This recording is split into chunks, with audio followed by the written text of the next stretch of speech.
Bonjour, nous sommes en Corée du Sud. Et aujourd'hui, j'ai décidé que j'allais découvrir la filmographie nord-coréenne en plein Séoul. C'est une expérience assez étrange, déjà parce que j'ai l'air d'une folle qui parle à un immeuble avec des lunettes de soleil, donc je pense que les gens vont appeler la police dans à peu près 5 secondes. Mais pour la beauté du plan, écoutez, partons là-dessus. Il paraît, je dis bien il paraît, qu'il y aurait beaucoup de films nord-coréens qui existent et qui ne sont pas de la propagande. Ça semble un peu fou parce que moi quand on me dit dictature et art, j'y crois que très moyennement si vous voulez. Ça paraît plutôt bizarre qu'ils aient une filmographie aussi grande. Soi-disant, ils auraient plus de 500 films référencés, dont certains sont visibles. Et que j'ai décidé de visionner en plein milieu de la capitale parce que, à titre personnel, me rendre à Pyongyang, c'est pas vraiment mon kiff. Moi, j'ai quand même beaucoup de questions vis-à-vis de ça parce que ça suppose qu'il y ait des acteurs nord-coréens, qu'il y ait vraiment un système de cinématographie autour de ça, comment ils font pour avoir des caméras, comment ils font pour se fournir, comment ils font pour monter des films, est-ce qu'ils ont une vision particulière du cinéma? Malheureusement, je ne pourrais pas répondre à toutes ces questions. Mais je pense que c'est quand même intéressant de se demander comment un cinéma pareil a pu naître dans un contexte de dictature. En fait, c'est un peu bizarre parce que j'ai pas envie non plus de romantiser tout ce qui est dictature, propagande, etc. Et j'ai pas non plus envie de me moquer totalement, même si je me doute qu'il va y avoir beaucoup de choses qui vont être totalement gaze dans ce que je vais pouvoir regarder. Et du coup, je me suis dit que pour ouvrir le bal, quoi de mieux que de découvrir un remake de Titanic. Pour l'ironie, parce que c'est un film américain interdit là-bas, avec quelqu'un d'aussi innocente que moi sur la question, à savoir Horty. J'ai fait 14 heures d'avion pour que tu me fasses regarder de la propagande. Pas du tout. On a peur de chaque bruit de s'il y a quelqu'un qui toque à la porte, je vais croire qu'on veut nous arrêter. C'est parti. Foin. Oh, ça frise. Ah non, c'est juste le plan. Le plan, c'est une photo en fait. Ah merde. En revanche, il y a beaucoup de lore autour de la guerre entre le Japon et la Corée, quoi. T'as vu ce qu'il vient de dire? Non, j'ai pas vu. Il a dit le Japon appartient à la Corée désormais. Oh là là. 일본 당국에서 내일 우리 조선 사람들에게 귀국선을 대준다오. Oula! C'est des vraies images, tu penses? Je sais pas, mais j'avais pas très envie de voir ça. Est-ce que tu viens de me faire regarder des images de gens morts, Clara? Ouais, mais bois ton lait à la banane. Ça. Mais Clara, ce n'est pas Titanic, tu t'es trompée de vidéo. C'est pas possible. Hein? Libération, Libération. Oui, bien dit ça, madame. Quelque chose à ajouter peut-être. Être libre, c'est être libre. Bravo. Mais y a rien, ça me fait péter. On se fait chier. Genre, il se passe rien. Comment c'était méga gaze. Je vous dis la vérité, on l'a même pas regardé en entier. C'était horrible, c'était incompréhensible, et surtout c'était de la propagande quoi. Ce qui est un peu normal parce qu'après Renseignement, c'est un film qui a été réalisé par la fille de Kim Jong-il. Je vais me faire foutre. Y a pas de souci. En fait, j'étais tellement hypée par le fait que ça soit un remake de Titanic et j'ai tellement voulu me préserver de toute info pour pas me spoiler avant de le regarder que je nous ai clairement pas fait commencer par le bon bout. Il y avait un autre film que je voulais voir qui datait un peu plus, mais qui avait l'air un peu mieux et qui s'appelle Pulgasari. Globalement, un remake de Godzilla.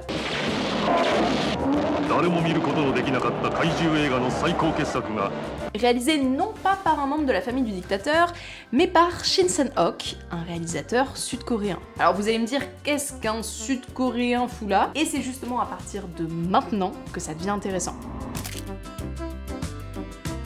Pour tout vous expliquer, il va falloir qu'on revienne un peu dans le temps. Dans les années 50-60. À l'époque, il y avait deux grosses restas du cinéma sud-coréen, Choi Eun-hee et Shin Sang-ok. Une actrice et un réalisateur qui se sont rencontrés sur un plateau de tournage et qui ont fini par se marier et se promettre qu'ils feraient toujours des films ensemble. Ce qu'ils ont fait, ils étaient tellement populaires en Asie que Choi côtoyait Marilyn Monroe. C'est un délire, c'est comme si elle était la Lalissa de l'époque. J'ai perdu tous les gens qui sont pas fans de K-pop avec cette phrase, mais c'est pas grave. Ils deviennent tellement connus que Kim Jong-il, le dictateur de la Corée du Nord, voit très bien qui ils sont. Ah oui aussi, il va falloir vous y faire, mais Kim Jong-il, énorme cinéphile. Le gars avait une collection de 15 000 films différents qui venaient des 4 coins du globe avec des salles de projection chez lui. Ça bouffe de la péloche. Il a même essayé de se mettre lui-même à la réalisation, mais il s'est très vite rendu compte que ce qu'il essayait de faire, c'était claquer au sol, parce qu'il avait ni les compétences, ni la technologie à disposition. Enfin, en tout cas, il avait clairement pas la vision comme Shin l'a eu pendant toute sa carrière. Fin des années 70, justement, pour lui, c'est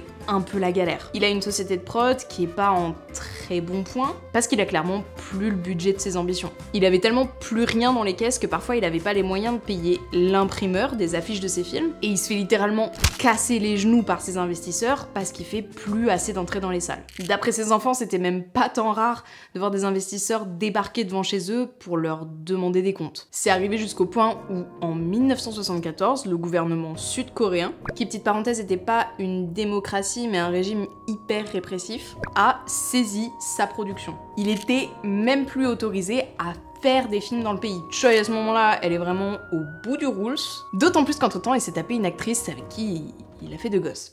Dans son dos. Bref. Donc on est en 1978, et elle obtient le divorce. Slay, Choi, slay. Ça la fout quand même en galère parce qu'elle se retrouve avec plein de dettes et pas de taf. Sauf potentiellement, parce qu'elle a reçu un appel d'une productrice hongkongaise qui veut la rencontrer. Une certaine Lee Sang-hee. Elle a vraiment besoin d'argent, donc elle se rend là-bas. Et quand elle arrive à l'hôtel, la meuf est hyper sympa. Elle a même emmené sa fille avec elle et lui propose de faire une visite de Hong Kong avec une petite escale sur une petite plage. Que t'inquiète, elle connaît. Dit comme ça ressemble plus à une proposition de date qu'autre chose, on est d'accord. Mais en vrai, c'était juste pour faire connaissance. Elle s'entend super bien avec la fille de Lee. Elles jouent même toutes les deux près du rivage, et d'un coup, Lee rappelle sa fille depuis l'autre bout de la plage. Ça alerte vite fait Choi, qui a même pas le temps de comprendre ce qui se passe qu'un gars la chope par les bras et la fout sur un bateau. À cet instant, Choi ne le sait pas encore, mais elle vient de se faire kidnapper par la Corée du Nord. Et vous l'aurez compris, Lee n'était pas une guide touristique, encore moins une productrice, mais une agent secrète nord-coréenne, qui était pas hyper fut-fut parce qu'elle a oublié de payer la chambre de Choi avant de partir, dans laquelle il y avait encore toutes ses affaires. Ce qui a bien sûr alerté les autorités, les médias et le vieux gars qui l'avait trompé, Shin. Bon alors, il s'est quand même donné un petit peu le bouquin, parce qu'après avoir ratissé toute la ville, il a compris avant même la police ce qui se passait. Et du coup, il s'est fait lui aussi enlever. Un coup de chloroforme, une voiture, un bateau, et hop, le voilà en Corée du Nord. Dans un centre de détention pour se faire laver le cerveau. Il réussit à s'évader une fois. D'ailleurs, il disait qu'il avait réfléchi son plan comme s'il allait faire un film dessus pour être efficace. Et après avoir réussi à sortir, il se refait choper en s'endormant d'épuisement. Là, la sentence, c'est beaucoup plus lourde, ils veulent vraiment le torturer. Et donc, pour sauver sa peau, il scande qu'il est partisan. Et il écrit noir sur blanc qu'il fera des grands films pour la Corée du Nord s'il le relâche. À noter aussi que tout ce ramdam, ça a duré 4 ans, et que sur ces 4 années, il n'y a pas une seule journée où il n'a pas demandé à avoir Choi. Meanwhile. Du côté de Choi, elle jouait le rôle de la marionnette de Kim Jong-il. Et c'est bien le seul qu'elle ait eu parce qu'elle tourne dans 0 film. Je vous ai eu. Elle mangeait toujours la même chose, choisissait pas ses vêtements. Globalement, son seul espace de liberté, c'était son potager dans son arrière-cour, dans lequel elle criait assez régulièrement le nom de ses enfants vers le sud, en pleurant. C'est pas ouf. Et puis un jour, Kim Jong-il l'invite à son anniversaire. Et là, elle voit Shin, à l'autre bout de la pièce. Shin qui ce jour-là devient officiellement le réalisateur de la Corée du Nord, et Choi, la mère de Corée. La mère MER, pas MAIR, sinon c'est un petit peu bizarre. J'ose même pas imaginer ce qu'ils ont ressenti quand ils se sont retrouvés tous les deux, mais ce qui est sûr c'est qu'au moins maintenant, ils allaient pouvoir affronter ça ensemble. Alors, concrètement, comment ça se passe pour produire un film là-bas? Bon, déjà c'est signé au crédit de chaque film, mais vu que c'est lui qui tient les cordons de la bourse, ça reste des productions de Kim Jong-il. L'avantage maintenant, surtout pour Shin, c'est qu'il a plus du tout besoin de faire attention à l'argent. Le deal, c'est que tant qu'il améliore la filmographie nord-coréenne, on lui donne tout ce qu'il a besoin. Et la première chose qui va faire sauter dans ce sens-là, c'est ce qu'on appelle les règles. Les règles qui donnent la thématique d'un film selon Kim Jong-il, et qui sont les mêmes qui régissent le pays en fait. À savoir qu'un film de propagande nord-coréen doit soit parler de l'amour de la patrie, d'héroïsme dans le sacrifice de soi, d'éducation des masses, ou du juche, ce qui en gros chez eux signifie l'indépendance. Et ce qui faisait très concrètement que dans chaque film, le scénario était toujours très prévisible. Les personnages pleuraient toujours tout le long du film, et il y en a au moins un qui finissait par sacrifier devant le dictateur. Bah si. Il va se seppuku sous mes yeux là. On tourne assez vite en rond. Shin, ça lui casse les couilles d'écrire sur la dévotion du travail. Et il a raison. Donc il décide de réaliser le premier film nord-coréen qui parle de romance, Love, Love, My Love.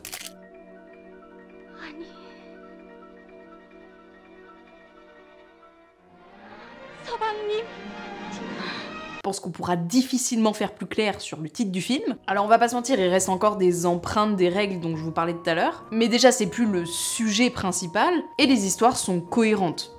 Ce qui n'était pas nécessairement gagné au premier abord. Dites-vous qu'il y en a même un qui s'appelle Runaway. Mine de rien, j'aurais bien aimé le voir par curiosité. Malheureusement, il est introuvable sur internet. Il y a qu'un seul gars qui a laissé une review sur Letterboxd. Et du coup, maintenant, je suis hyper complotiste, donc je soupçonne que c'est un Nord-Coréen mandaté qui l'a fait.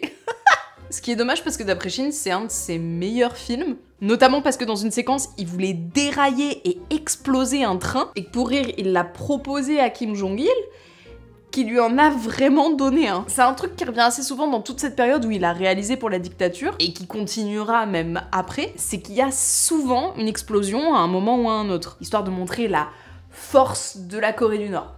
Boum, Michael Bay. Boum. Un petit peu un concours de kiki, si vous voulez mon avis. Ce qui du coup a rapidement posé la question de qu'est-ce qui est des effets spéciaux, qu'est-ce qui est des tests d'armement filmés.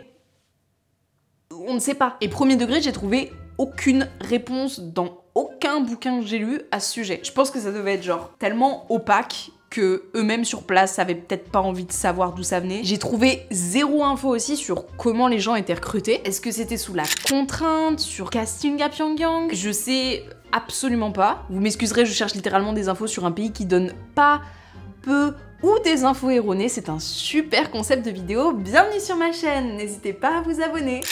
Et au passage, Choi, qui est quand même la plus qualifiée de ce côté-là, devient aussi assistante réal par nécessité, en plus d'être actrice dans pas mal de films en question. En tout, ils ont fait 17 films en 2 ans et 3 mois, ce qui est colossal, dont certains ont même été présentés à l'étranger. Parce qu'en fait, un des buts de Kim Jong-il, c'était étrangement de pouvoir présenter des films en festival. Pour, je cite, montrer de quoi la Corée du Nord est capable et battre la Corée du Sud. Toujours dans la compétition de Kékette, ça ne change pas. Et surtout que si, admettons, ils gagnaient des prix, ils voulaient que Choi et Shin disent que l'idéologie de la Corée du Nord les avait libérés créativement. Ce qui, on est d'accord, est plutôt ironique. Et ça va même encore plus loin que ça, parce qu'ils vont même tourner des films pour la Corée du Nord, hors de la Corée du Nord. À Prague, plus exactement. You were certainly very happy. I suppose you're from Korea, aren't you? I came here on some business. Et les autres pays qui visent, pour pas avoir de soucis, c'est des pays neutres vis-à-vis d'eux à l'époque, donc la Suisse, la Suède ou l'Autriche. Vous imaginez bien que pour Choi et Shin, ça leur donne plein de portes et d'envie de s'échapper, mais ils peuvent pas faire ça n'importe comment, à la première occasion, même si c'est tentant. Quand ils sont en déplacement, c'est pas le carnaval. Ils ont minimum 20 gardes qui sont sur leur côte en permanence. Donc ils s'enfuient pas à Moscou, où ils présentent un film en festival, ni à Berlin. Ce qui fait que ça va revenir aux oreilles de Kim Jong-il, comme quoi ils sont hyper loyaux, et leur valoir un meilleur traitement, avec moins de surveillance. J'allais dire avec plus de liberté, mais non, pas du tout.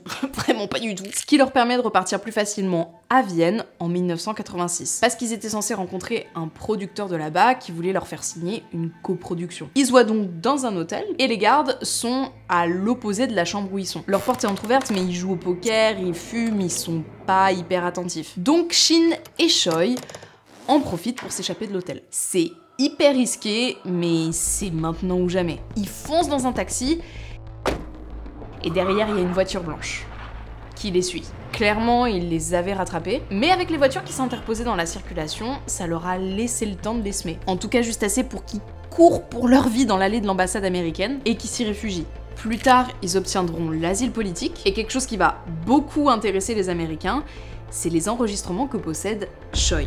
Parce qu'elle recordait secrètement beaucoup de conversations avec le dictateur. Elle mettait littéralement ce petit truc dans son sac à main. Petit swap. Et qu'avant ça, personne au monde, mis à part des Nord-Coréens, n'avait entendu la voix de Kim Jong-il. Voilà, c'est la fin de l'histoire de la naissance du cinéma nord-coréen. J'espère qu'elle vous a plu et quelle aventure cette vidéo encore. Merci à tous d'avoir suivi cette vidéo, merci beaucoup de me permettre de pouvoir me rendre en Corée du Sud pour vous faire des concepts comme ça qui sont un peu plus fous. J'espère que ça vous a plu, n'hésitez pas à vous abonner si vous n'êtes pas déjà abonné, à lâcher un pouce bleu, à mettre en commentaire ce que vous avez pensé de la vidéo ou n'importe quoi qui s'affiche juste là. Ah oui, n'hésitez pas à la partager sur les réseaux aussi, n'hésitez pas à la partager sur Instagram, Twitter, tout ce que vous voulez. Je vous dis à bientôt. Salut!